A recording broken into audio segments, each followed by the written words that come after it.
आज चाहिँ म जाँदैछु हाम्रो मिनी भ्याकेसनको लागि सिकागो। सो अलिकति केही सपिङ गर्नु थियो अनि सपिङ गर्न हामी यहाँनिर टिजे ब्याग्स निस्क्यौँ। अब त्यहाँ के गर्छौँ भन्ने त्यसको लागि चाहिँ फुल भिडियो हेर्नुपर्छ। सो लेट्स सी अब हाम्रो यहाँदेखि चाहिँ हाम्रो डेस्टिनेसन भ्याकेसनको लागि सुरु भयो। So say high. Hello. Can I get a 2 iced coffee? Alright. Yeah, that's it. Any flavoring for it? No, regular. हाम्रो चाहिँ जर्नी सुरु हुने बित्तिकै हामीले कफीले वेलकम गऱ्यौँ। त्यस पछाडि हेर्नु यस्तो राम्रो वेदर हुन्छ नि। मलाई यो जब ब्लू हुन्छ नि आकाश कस्तो रमाइलो लाग्छ क्या, एकदमै धेरै ब्लू अनि क्लाउड हुन्छ नि हल्का वाइट, यस्तो राम्रो लाग्छ।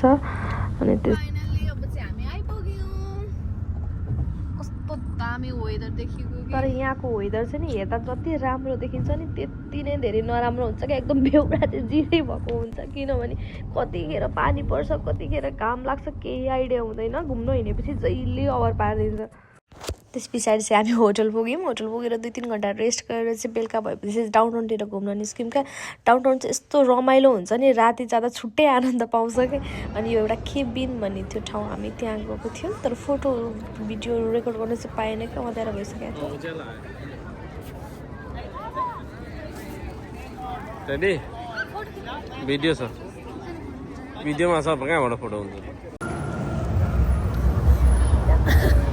राम्रो के डाउनटाउन घुम्न आएको बेलुका यस्तो झिलिमी। यहाँदेखि सुरु भयो हाम्रो डे 2। I'm so excited. हामी चाहिँ यहाँ फेरि चढ्न आएको। म यस्तो एक्साइटेड छु नि। यो चाहिँ मेरो युएस आउने बित्तिकैदेखिको फर्स्ट ड्रिमै थियो क्या, म चाहिँ फेरि चढ्छु भनेर। हेर्नु न यहाँ यस्तो एक्साइटेड। अब हामी टिकट लिन जाँदैछौँ। सो भ्यू यस्तो दामी छ नि। Oh, I'm so excited. Baby, are you excited? मैले त पहिले पनि चढेको के एक्साइटेड छु। मेरो चाहिँ फर्स्ट टाइम हो। So I'm excited. 2 वर्ष भइसक्यो यसको लागि मैले पर्खेको। कस्तो दामी के।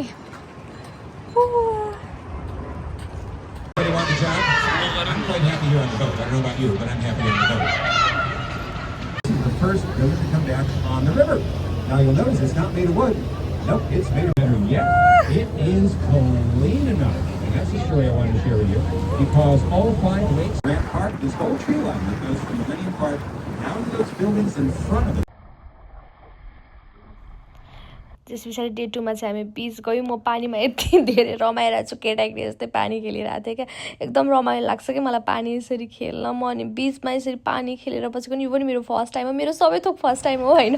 नेपालमा अब बिचहरू हुँदैन नि त। अनि हरि चाहिँ मेरो यहाँ फोटो भिडियो खिच्नै एकदम बिजी हुनुहुन्छ। हामीले एकछिन पानी खेल्यौँ, रमाइलो गऱ्यौँ, फोटो भिडियो चाहिँ इनफ लियौँ। नराम्रो आए पनि सनसेट एकदम घाम लागेको थियो नि त, घाम लागेको कारण राम्रो भएन। अनि हाम्रो पिज्जा आइसक्यो। एक्चुअली मलाई टमाटर मन पर्दैन पिज्जामा, भन्न बिर्सेछु कि। टमाटर मन पर्दैन? हामी चाहिँ बिचबाट निस्केर बिचको छेउको यो रेस्टुरेन्टमा खाजा खान आएको थियौँ। यस्तो राम्रो रहेछ नि यसको यो हुन्छ नि इन्भाइरोमेन्ट चाहिँ एकदम रमाइलो लाग्ने कि। एम्बियन्स चाहिँ यस्तो धेरै राम्रो। बट पिज्जालाई चाहिँ म 10 आउट अफ 2 नै दिन्छु। यति धेरै नमिठो पिज्जा थियो। त्यस पछाडि हामी घर फर्क्यौँ। हामी चाहिँ 3 दिनको लागि मात्रै हिँडेको थियौँ, भोलिदेखि काम थियो। So everyone, thank you for watching my video. Bye bye, let's a vlog.